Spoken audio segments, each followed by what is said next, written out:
Mi padre me llamó hija inútil a los 33 años, en su propia fiesta de retiro, frente a 60 personas, después de 4 copas de coñac y 33 años de una relación que nunca había sido lo que ninguno de los dos habíamos querido que fuera. No fue un arranque, fue una declaración, con la calma particular de alguien que ha guardado una opinión durante mucho tiempo y que en un momento de desinhibición decide que ya no hay razón para seguir guardándola. Lo dijo en el discurso. Estaba hablando de sus hijos. Habló de mi hermano Gustavo primero, que es ingeniero, que tiene empresa propia, que le había dado 3 nietos. Luego habló de mí.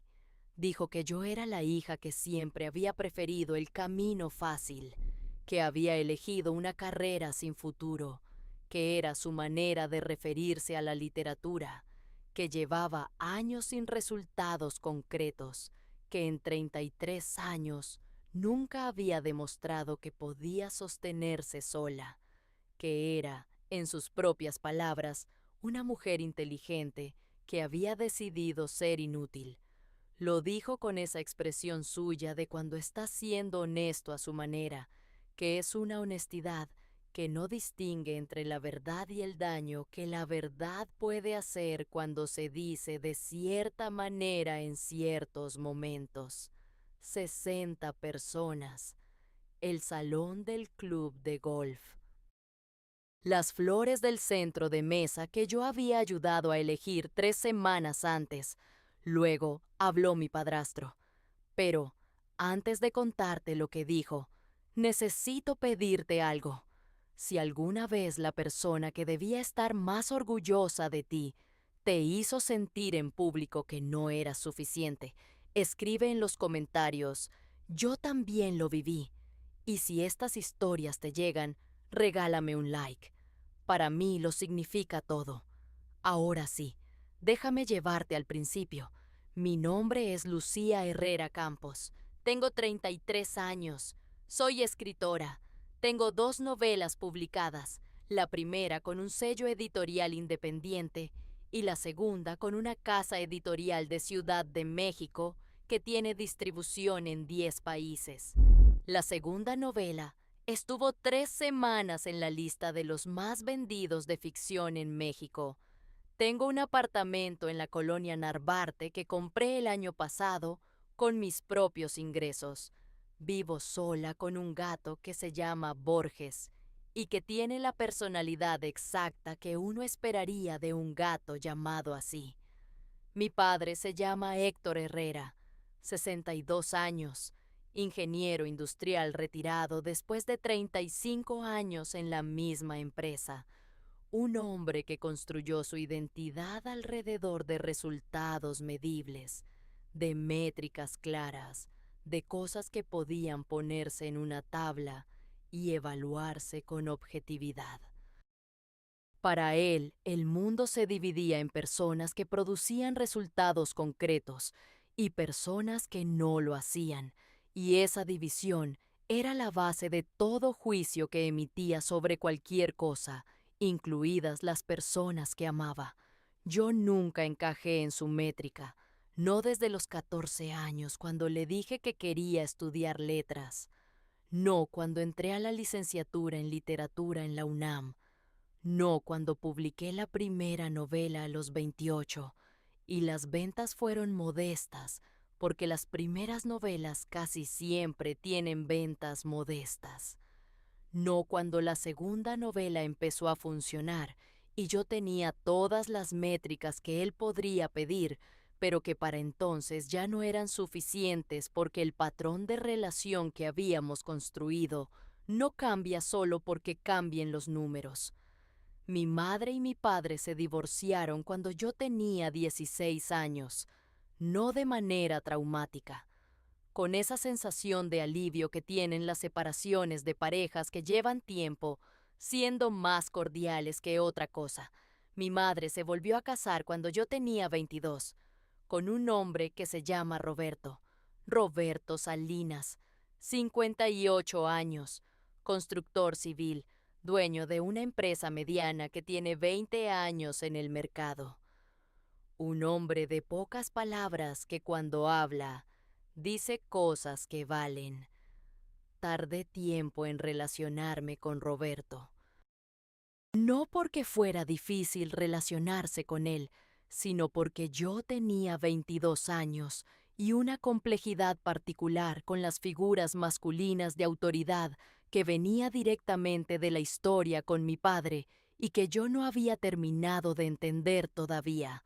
Pero Roberto no presionó, no intentó ser mi padre, no intentó ser mi amigo de manera forzada, simplemente estuvo en las cenas familiares, en los cumpleaños, en las presentaciones de mi primera novela, donde llegó con mi madre y se quedó en la fila para que le firmara un ejemplar con la naturalidad de alguien que no necesita que ese gesto sea notado.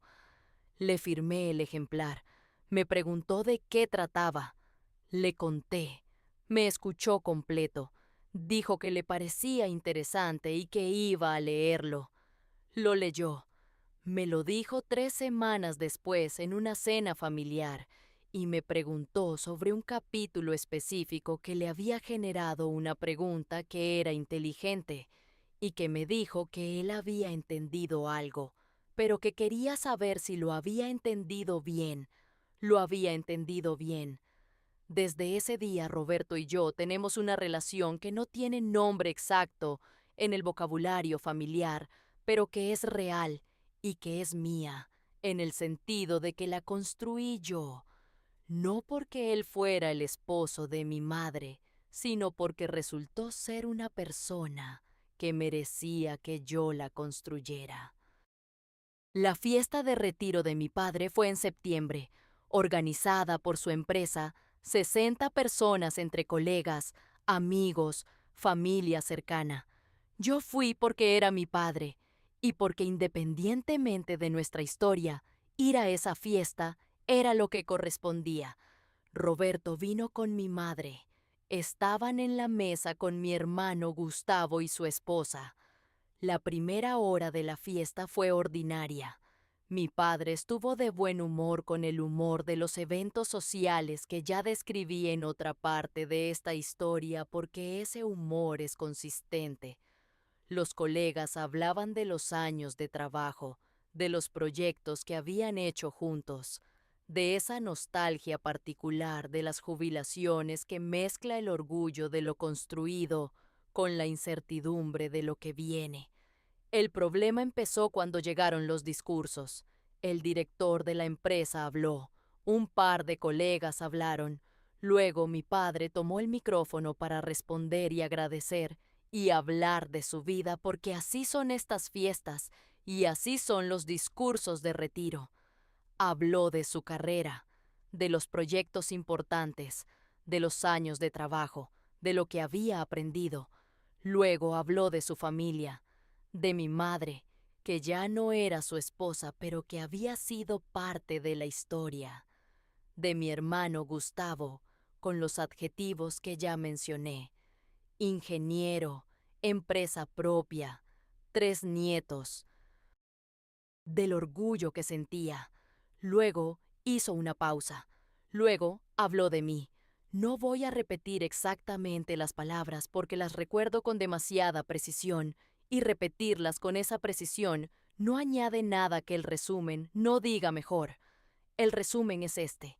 Su hija Lucía era inteligente, pero había elegido una vida sin estructura, sin resultados medibles, sin la solidez que él habría querido para ella, que en 33 años no había demostrado que podía construir algo real, que era, en el fondo, una lástima. No usó la palabra inútil exactamente. Usó palabras que cuando se juntan significan lo mismo. 60 personas en silencio.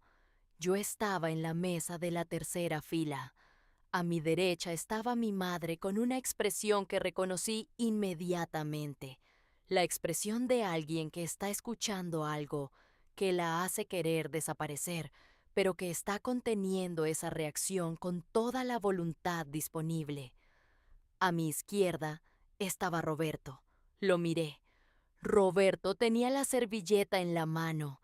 La estaba doblando con esa manera mecánica que tiene la gente cuando sus manos necesitan hacer algo, mientras la mente procesa lo que está escuchando. Me miró. Sus ojos decían algo. No sé exactamente qué decían porque los ojos de Roberto son difíciles de leer y él no los usa para hacer declaraciones, sino para comunicar cosas que requieren atención para interpretarse. Lo que comuniqué yo con los míos fue: estoy bien, no hagas nada. No porque no quisiera que hiciera nada, sino porque en ese momento no sabía qué quería que pasara, y pedirle a Roberto que hiciera algo sin saber que era un riesgo que no quería tomar. Roberto asintió levemente y siguió doblando la servilleta. Mi padre terminó su discurso. Hubo aplausos de la clase que hay cuando la sala no sabe exactamente cómo reaccionar a lo que acaba de escuchar, pero el protocolo requiere aplaudir. Y entonces pasó algo que yo no esperaba. El director de la empresa, un hombre de unos 60 años que había hablado antes, se puso de pie. «Perdona, Héctor», dijo con el micrófono todavía cerca. «Antes de que continuemos, ¿me permites decir algo sobre tu hija?» Mi padre asintió con la expresión de quien no sabe exactamente qué viene, pero que no puede negarse sin que parezca descortés. El director me miró. «Tuve el placer de leer tu segunda novela el mes pasado», dijo. «Me la recomendó mi hija. Estuve 3 noches sin dormir bien porque no podía dejarla. Eso no le pasa a cualquier libro. Felicidades». Y se sentó. El aplauso que siguió fue diferente al anterior. No fue el aplauso de protocolo. Fue el aplauso de 60 personas que acababan de recibir un contraste muy claro y que habían elegido un lado. Mi padre no dijo nada. Yo tampoco. Pero Roberto, que seguía a mi izquierda con la servilleta en la mano, me puso la mano en el brazo brevemente. 1 segundo. Solo eso. Ese segundo también dijo algo.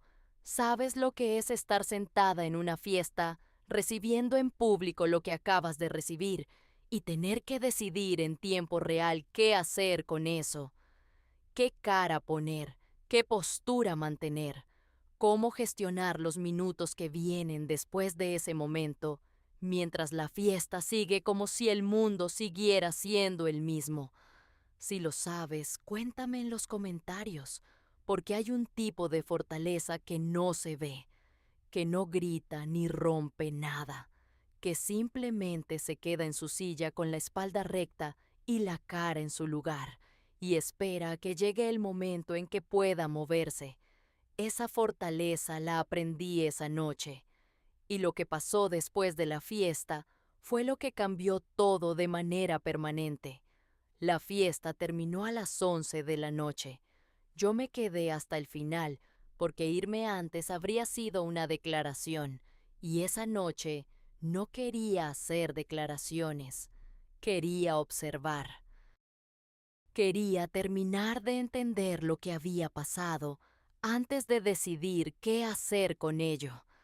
Hablé con colegas de mi padre que me conocían de antes y que ahora me miraban con esa incomodidad particular de personas que acaban de presenciar algo que no saben cómo procesar. Hablé con mi hermano Gustavo, que durante la cena se había acercado a decirme en voz baja que lo que había dicho papá estaba mal y que él lo sentía.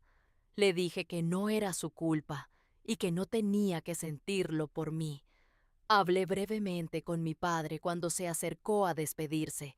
Fue una conversación de 2 minutos, donde ninguno de los dos mencionó el discurso. Mi padre me preguntó si me había gustado la comida. Le dije que sí. Me dijo que se alegraba. Nos dimos un beso en la mejilla y cada quien tomó su camino.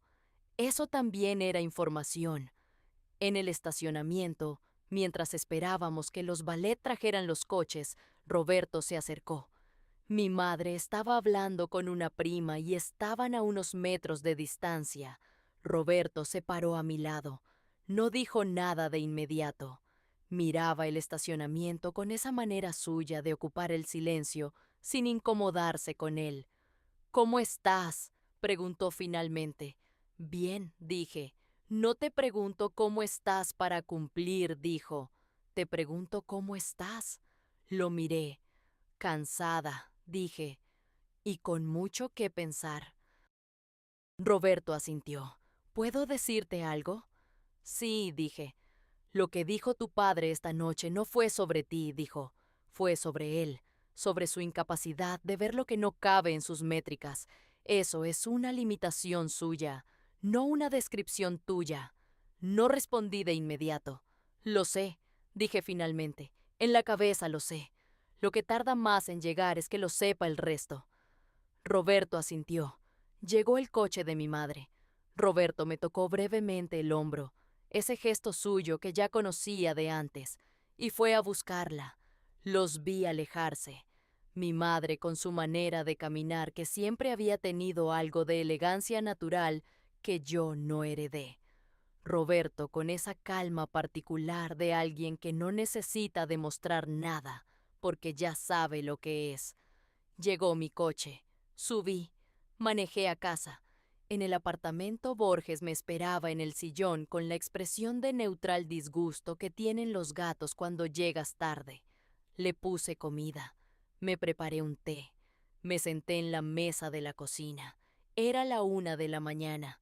Pensé en el discurso. No con la emoción desordenada del primer impacto, sino con la distancia que da 1 hora en el coche y el ritual de preparar el té. Pensé en cada parte, en lo que había dicho exactamente, en el tono, en las 60 personas, en el aplauso del director. Y pensé en algo que me resultó extraño cuando llegué a ese pensamiento. No me había sorprendido. Lo que mi padre había dicho esa noche era la versión pública y desinhibida de algo que yo había escuchado durante años en versiones más controladas y más privadas. Las preguntas sobre cuándo iba a conseguir un trabajo estable, los comentarios sobre si la escritura podía llamarse una carrera, el silencio particular cuando yo hablaba de mis proyectos, que era diferente al silencio cuando Gustavo hablaba de los suyos.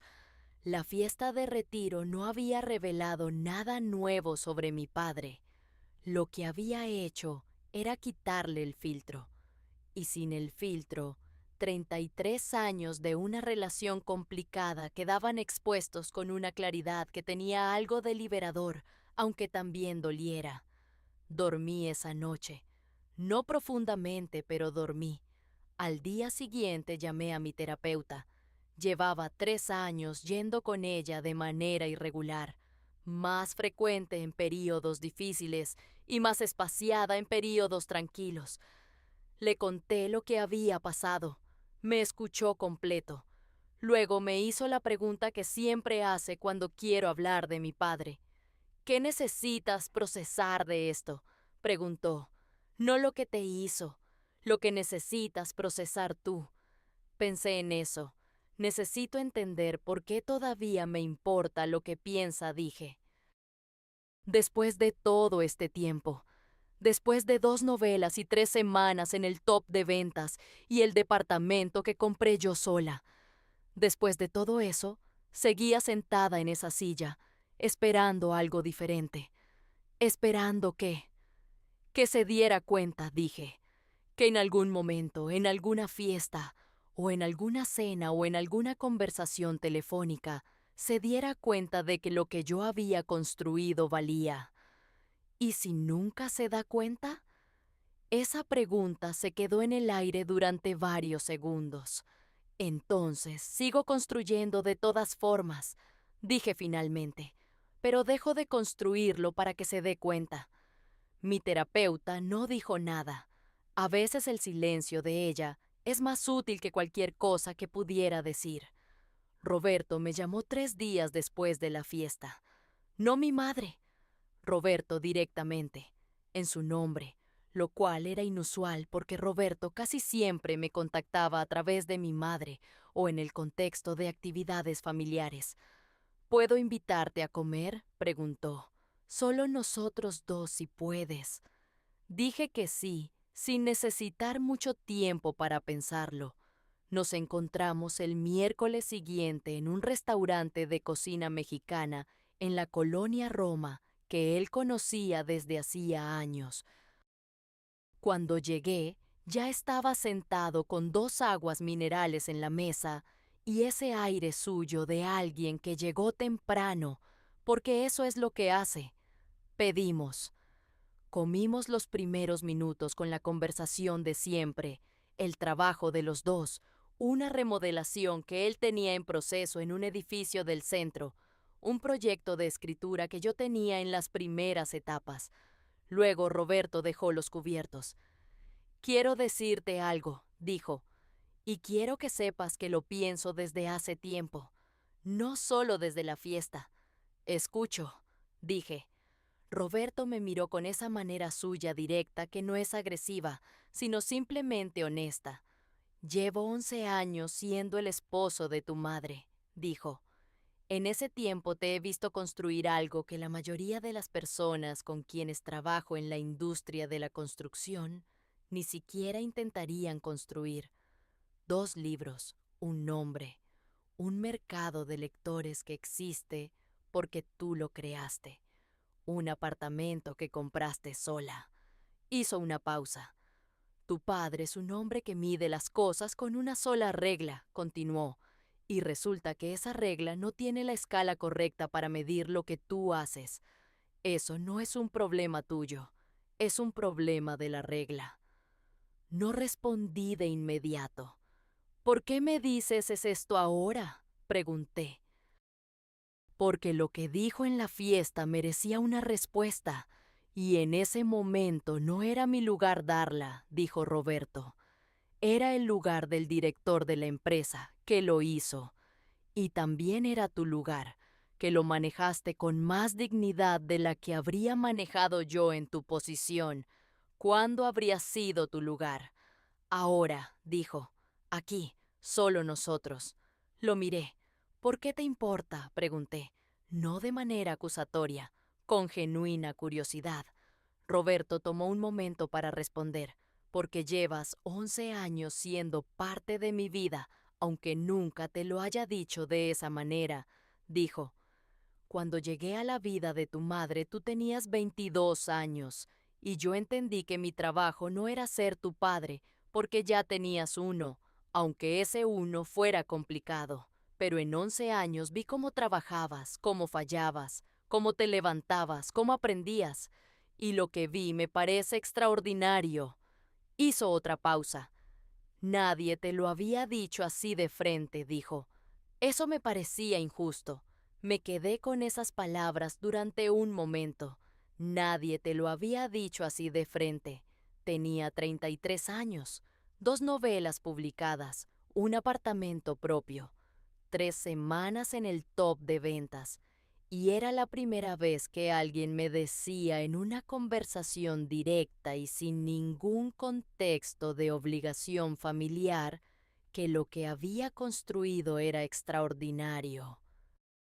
No es que no hubiera recibido reconocimiento antes, lo había recibido, de editores, de lectores, de críticas literarias, pero hay una diferencia entre el reconocimiento del mundo externo y el reconocimiento de alguien que te conoce y que lo dice mirándote a los ojos en un restaurante de la Roma un miércoles al mediodía.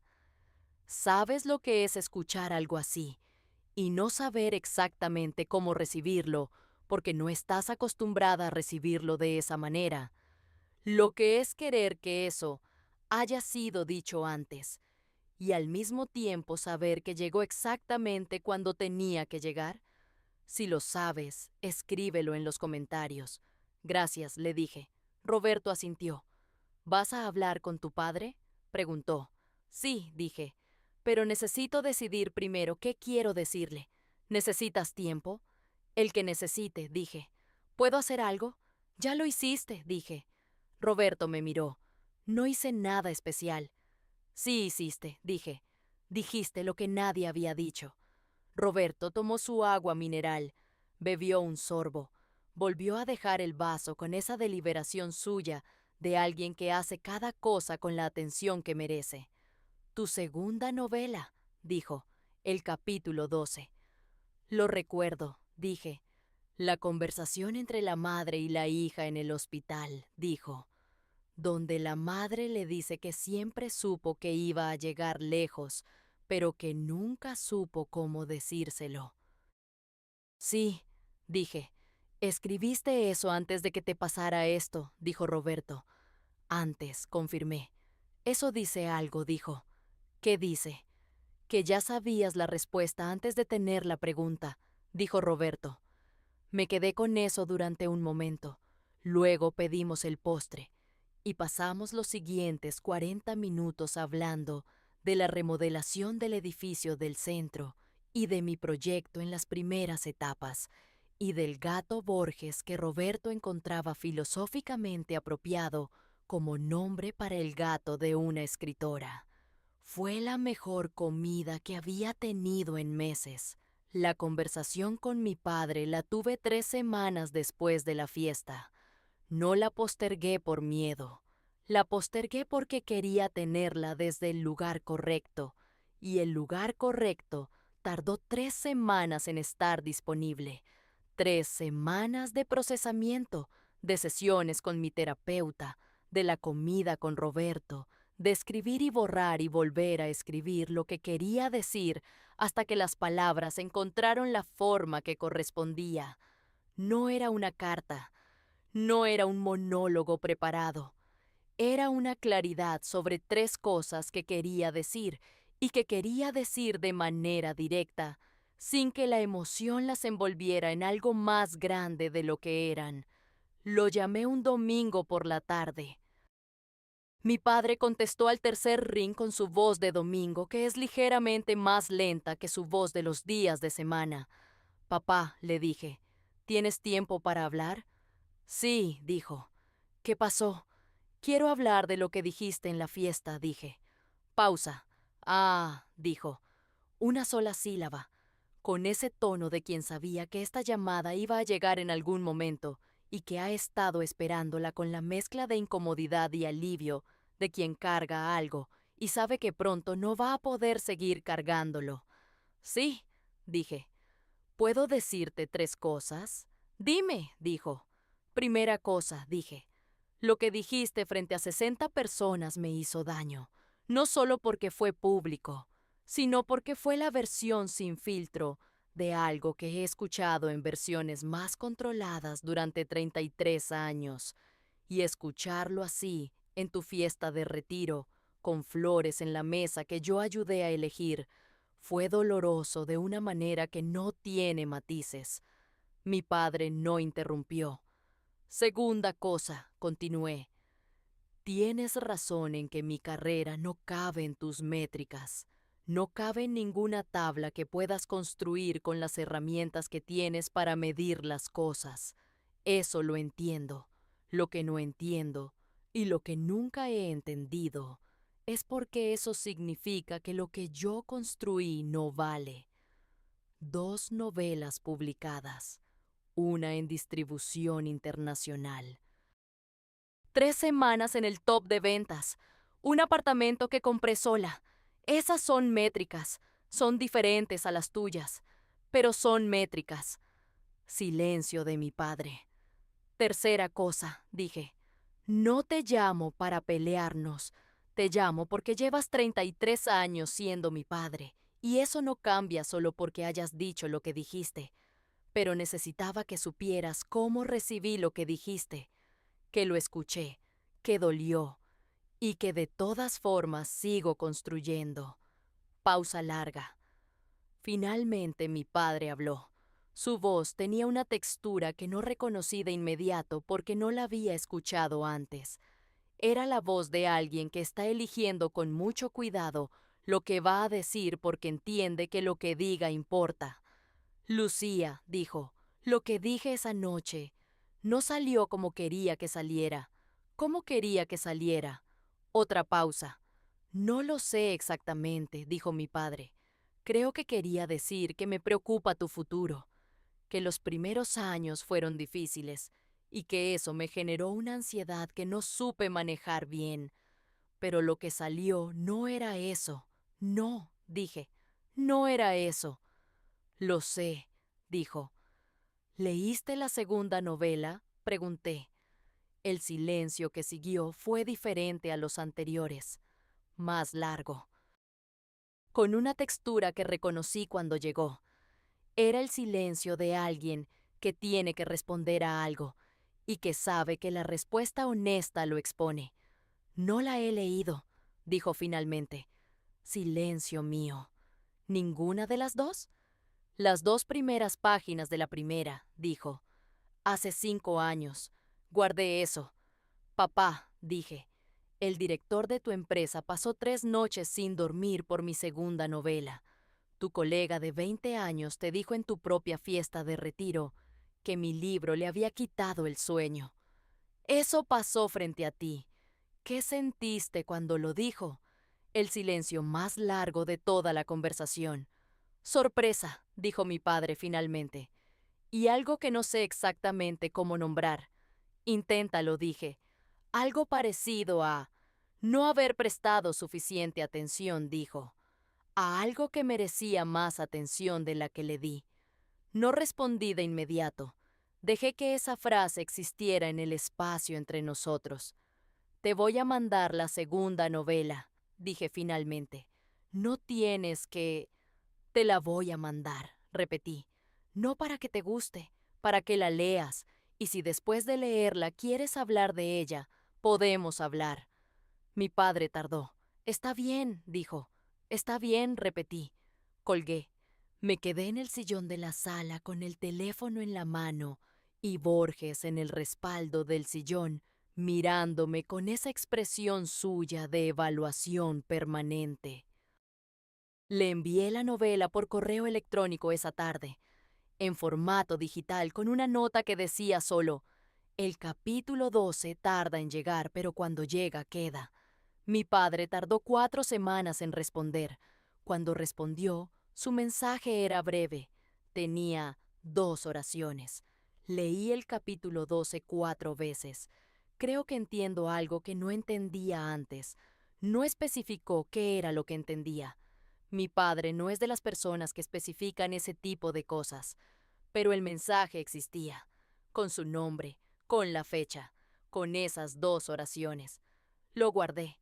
Roberto me llamó una semana después, no para nada en particular, para saber cómo iba la conversación con mi padre. Le conté el mensaje. Roberto escuchó. ¿Suficiente por ahora?, preguntó. Suficiente, dije. ¿Y la novela nueva? La que estás escribiendo. En el 3er capítulo, dije. Hay un personaje que no sé todavía si es el protagonista o el antagonista. Eso suena como una novela tuya, dijo Roberto. Sonreí. Sí, dije. Suena a eso. Han pasado 8 meses desde la fiesta de retiro. Mi padre y yo hablamos más que antes, no con la profundidad de 2 personas que se conocen del todo, con la disposición, que es diferente, de 2 personas que están aprendiendo a conocerse de otra manera después de 33 años de conocerse de la manera equivocada. No es perfecto. Las relaciones que tienen décadas de patrón no se vuelven perfectas en 8 meses. Lo que se vuelven si las 2 personas eligen que así sea es más honestas. Y la honestidad tiene sus propias incomodidades, pero también tiene algo que el patrón anterior no tenía. Tiene futuro. Mi tercera novela está en el 7º capítulo. El personaje del que no sabía si era protagonista o antagonista resultó ser las 2 cosas al mismo tiempo, que es lo que terminan siendo casi siempre los personajes que de verdad importan. Roberto leyó los primeros 3 capítulos porque le pregunté si quería hacerlo. Me dijo que el segundo era el más fuerte de los 3 y me explicó por qué con esa precisión de alguien que no sabe de literatura formalmente, pero que sabe con exactitud lo que lo mueve y por qué. Es el mejor tipo de lector. Mi madre me preguntó la semana pasada si lo que había pasado con Roberto y yo, esa conversación del miércoles en la Roma, había sido algo que yo esperaba. No, dije. ¿Te alegra que haya ocurrido? Pensé en eso honestamente. Me alegra que Roberto sea el tipo de persona que tiene esa conversación, dije. No todos lo son.